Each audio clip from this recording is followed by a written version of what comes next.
What's up guys, Ryan here from Mudgunner, and today I wanted to talk to you guys about some of my ARs that are mismatched. And what I mean by that is they have different upper and lower manufacturers. So I know it's not a big deal at all, and I agree it's not a big deal, but I just wanted to talk to you guys about it. For those that I guess kind of get too fixated on whether they build, whether they buy, I think there's kind of like an in-between that's missed out on, and that could be buying a complete upper while building your lower, or vice versa. So I do think there's some good opportunities at times for uppers, but not complete guns. So we're just going to talk about that today. So again, all of these, it is a mismatched or a different brand upper and lower. So we're going to talk about that. I'm going to start with this one. This one is chambered because this is one of my home defense guns. We're going to unload it in a safe direction, which this is a safe direction. So we're going to pop this round out. Make sure you use hollow points for home defense. I think it's more viable than full metal jackets. So double check. Saw the round pop out. But this is the first one we're going to talk about. So it is a Triarch upper on a BCM lower. You see, it's kind of a basic setup. This actually doesn't have a light yet. I just need to get one on there. But I have a sling and I have my optic. So this is a blue force gear sling, just pops out. I have a little Ranger band here. And then optic-wise, we're running a Triarch MRO. So this one, I mean, it's basically complete minus the light. I will add a light on there for sure at some point. And yeah, they're all just works in progress.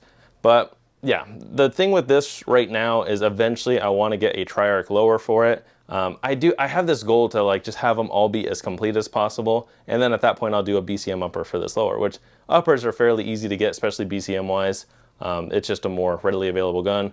Triarch stuff, not as readily available, and I mainly buy used, so we'll see at that point. But one thing I just want to talk to you guys about is I don't have any problems keeping stuff mismatched, because at the end of the day, it's still a complete AR-15, it'll still get the job done.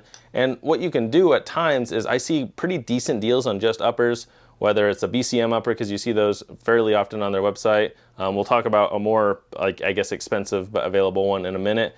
But yeah, this was a deal where this Triarch upper actually came on a different lower, but I had this BCM lower, and I'm like, you know what? It kind of suits this build a little bit more. It's a 13.7 or a 13.9 inch upper with a pin and welded dead air flash hider. So it makes it 16 overall, so I can have a stock and everything. This is a pretty sick setup in my opinion. It's a complete BCM lower, nothing too fancy. The only thing that was changed is it's got a B5 stock, and then it's a complete Triarch upper. So I found the deal mainly on like the upper with a random lower, and I just built it on this BCM lower, which are fairly inexpensive. So gun-wise, I'm into the whole gun minus the optic for less than $1,000, which that, if you think about it, you buy a complete BCM, they're over $1,000. You buy a complete Triarch, they're over $1,000 normally. So sometimes you can get the deal buying them separate and building it into what you want. So that's kind of where I'm at with this. And again, it's a fully functional, good AR. I don't think there's any problems with mismatching the upper and lower. So just one of the options that you can do. And again, it's just kind of searching for these deals, guys. Yeah, like I see them here and there, variety of uppers. You'll see a lot of Daniel Defense uppers and BCM uppers on the market. Not so much Triarch uppers, but those are going to be the more common ones. So I have basically every BCM lower I can get. I try to get that's pre-owned. New, they're about $400, which is not terrible for a complete BCM lower. So, but they don't pop up very often new. So next up, we're going to talk about one of the most, I guess, iconic ones that I guess are hard to get. Well, it's a mixed bag of things. So we're going to talk about this one. This one's not chambered, but we will always clear it. So what I have here is a Knights Armament upper on an LMT Mars lower. Now, I would say Knights Armament wise, if those of you that don't know, they're an expensive company, and not that they try to be expensive as a company themselves, they're just so iconic, so popular, and so little production that it makes them very expensive, unfortunately. But dealer cost on them is about what they should be for, you know, a very high-end top-tier rifle. The whole gun used to sell for about $2,600 for a complete Knights Armament 16-inch, 11-inch, like, yeah, they were $2,600 guns. And I regret not buying a complete one when I had the chance when we used to stock them. So that's my fault. But uppers have been coming in pretty readily, and they are not great. They're about $1,200-ish for used uppers, $1,200 to $1,400. It really just depends. New, I think they're still like $2,000 for just the upper. And then what is absolutely insane right now, in my opinion, is people are selling Knights Armament complete lowers for $2,000. Now, what drives this is people are also paying $2,000. So if you see something sells for $2,000, why would you try to sell it for $7,000, right? But that's the thing. Like, I think the lowers used to sell for about $700 brand new when they were readily available. But right now, I see it all the time on Gunbroker. People are paying $2,000 for a Knights Armament lower, which is absolutely ridiculous, guys. If you want it and you want the name brand, I mean, if you have the money, go for it. I don't care. But the lower is not worth $2,000. And this is where the LMT Mars lower comes into play because it matches so well. So one of the main components about the Knights lower is it's an ambi lower. I don't know all the exact features of the Knights lower. I don't have a 5.56 Knights lower or standard AR Knights lower. I do have a complete SR25, which is the 308, but yeah, I don't have a standard 5.56 one. The Mars lower by LMT, it is very close. It's an ambi lower. It looks the part. Like, this does really look good. Now I know the camo throws it off, guys, but this is just kind of a unique build I decided to do. So it does fit the vibe for the Knights upper, but yeah, it's just significantly cheaper. So again, these uppers, I see them for 1,400-ish on the secondhand side. If you get lucky, you find them 12, but the Mars lowers stripped are about $300. And stripped, I mean they are just the lower itself, nothing added to it. And what I did was I bought the lower and I kind of built it up. So yeah, I added everything on the lower end. And the pros of building out the lower minus the upper. So this is a complete Knights upper minus the accessories I put on there. It's all good parts, no issues. It's just a fully functional upper. The lower, I wanted a Geisley trigger. I wanted the furniture that I wanted to put on there. So I bought this B5 camo set. And then it's got a standard safety selector, but it's got like a PWS end plate, castle nut setup. So it is a little bit more like mine on the lower versus just basic mil-spec parts. But LMT Mars lowers, if you buy a complete one, they are nice. I think they're about $600 or $700 for a complete one, which is about average for an ambi lower. Because there's also PWS, there's LWRC, those also make good ambi lowers.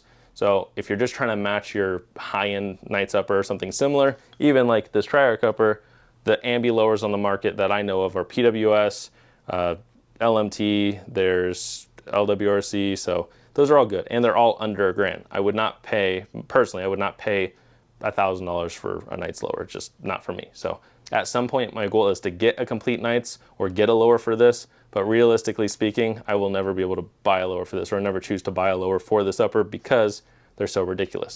But again, the uppers you can find for a reasonable price. And it's mainly the 16-inch uppers that you're gonna see. I really want an 11.5, but I want a complete 11.5. It's their CQB SR15. I'd like to buy a factory SBR and buy their suppressor for it, but just a lot of money. So with this one, again, it fits the vibe of a high-end. It's a build, but not a build, if that makes sense, because it's a complete upper. But I would say my build here is a little bit more unique. B5 has been doing these camo sets for a little while now. They do a variety of them. They do like black multicam, regular multicam, woodland, and I have this goal to like build a set with each one. I don't know why, I think it's cool. So I basically added a bunch of multicam stuff. I have this wrap that Buddy gave me. I have the blue force gear sling, the B5 furniture, and I think it looks really cool with some flat dark earth stuff too. So I'm running an ACOG, I'm running a Surefire light, I can run my Surefire suppressor on here, and it's a very nice setup. It shoots good. I don't have a complete Knights to compare it to, but I've shot Knights before. And again, at the end of the day, an AR-15 is an AR-15. Now, parts-wise, there are definitely some higher-end parts, but I would say this should perform about the same as a factory complete Knights because LMT is a very good brand in itself. And again, you'll get one of these lowers for well under half the price of a Knights lower. So that's just something that you can do if you go the high-end route. And then, yeah, I'll show you some other options here. Put the mag back in because it looks cool. But let me know what you guys think of this camo build. Did I do a decent job on it? Yeah, it's just different. But this next one, it's one of my more recent ones. I haven't shot this one yet. Everything else here I've shot and they shoot good. This one is a Noveske N4 lower, and it's got a modern Colt Commando upper. So it's kind of a whatever build. It had a standard 4-in on here, but if you watch one of my recent videos, I got a couple of these Surefire handguard lights. So I just threw it on there to be obnoxious, and now it has a light. It's only missing a sling, and it's pretty cool. So this is a very low lumen light, but it works. It's got the pressure pad right here too. So yeah, just unique. Optic wise, it's got a hollow sun on here for now, but it'll probably change. And this is probably gonna change even more because it's kind of just a whatever build. It's gonna depend on what parts I have available to me and yeah, whatever I get. But it looks pretty cool. So my goal for this lower, and the main reason why I bought this build was because of the lower. It's just a Gen 1 Noveske lower, but you don't see those on the market too often. So what I'd like to do with this is find a Noveske upper that'll kind of match it. And then the upper, I'm not too attached to. I mean, the handguard light I want to keep, but I don't know. I have a bunch of Colt builds that I've been working on, so this upper doesn't appeal to me too much, but I might turn it into something cool. So just, again, a unique build. And then the last one I want to show you guys is my URGI. And this thing looks pretty great, and it shoots nice. It definitely fills the vibe and fills the role of it. but this is a build. It's a Geisley near clone correct upper, and this one is on a Brownells lower. So complete Geisley upper with a Brownells lower, and it's a Brownells BRN 16A1 lower. I would really like to just get a Geisley lower for it, which they're available. I'd like to buy one of their Blem ones when they're on sale. I just always miss the lowers because everyone else is hopping on them too. So yeah, that's my goal for this, is to get a Geisley lower for it. And then I think for this lower, this Brownells BRN 16A1 lower, it's got an M4 carbine stamped sticker on the side, which matches the serial number. The person before me put that on there. I'm actually going to be getting a 14.5-inch Brownells 416 style upper, so I think I'm going to put that on here. So it's their HK 416 upper that Brownells builds, and it's a 14.5-inch barrel, and I think it would look pretty sick. So I'll probably leave the color scheme the same and just turn that into like a 416 style gun. But again, this will just be my URGI on a complete Geisley build. And I think this fits that vibe pretty well. You can see I kind of color matched everything as best as I could. So we got a Vortex Razor 1:6 on a Badger Ordnance 1.7-inch mount. I got a mod light on here, also set up for my Surefire suppressor. And yeah, it's a very cool URGI. It's basically an M4A1 Block 3 build with the Geisley rail. The Block 2 would be the quad rail. And I'm a big fan of like cloning like military style rifles. I think they're pretty sweet. So yeah, it just fills the role of that. And I think it'd be cool to get a matching lower with it, because then I can say I have a complete Geisley. Now, what is the heart of the rifle? Is it the lower or the upper? On paper, the gun is the Brownells, but I'd say the heart of this rifle is the Geisley upper. But that's kind of interesting, right? When you tell someone, oh, I have this build, I mean, and it's a build, but it's not, because it's a complete upper and basically a complete lower. I didn't build the lower, but I would say this is a Geisley URGI build, but it's on a Brownells lower. And it kind of gets in those things, like I've seen really expensive like Knights Armament uppers on Palmetto lowers. Do you call it a Knights or do you call it a Palmetto?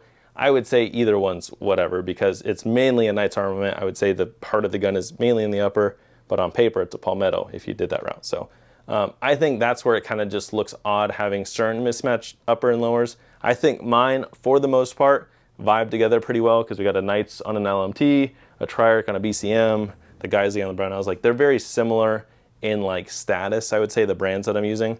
But if I just threw this Knights lower or this Knights upper on a Palmetto or an Anderson lower, you guys might feel differently about that, even though it'll shoot about the same as long as I put the same, you know, higher end internal parts on there, like Geisley trigger, good buffer and spring, all that stuff.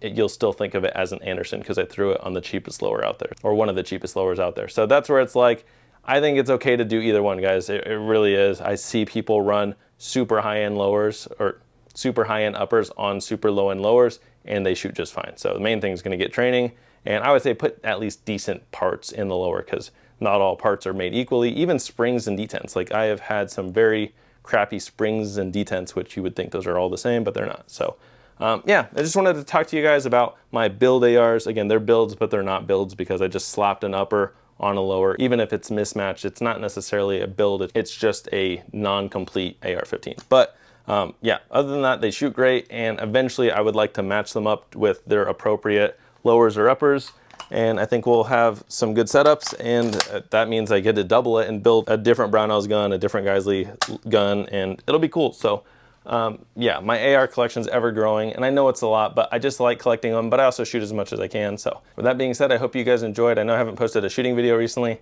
I'm trying to go out every time I can. I just haven't had the chance yet. But Arizona is going to be cooling down here in a little bit, so I'll get a lot more shooting content for you then. So thank you guys for watching, and stay tuned for my next video.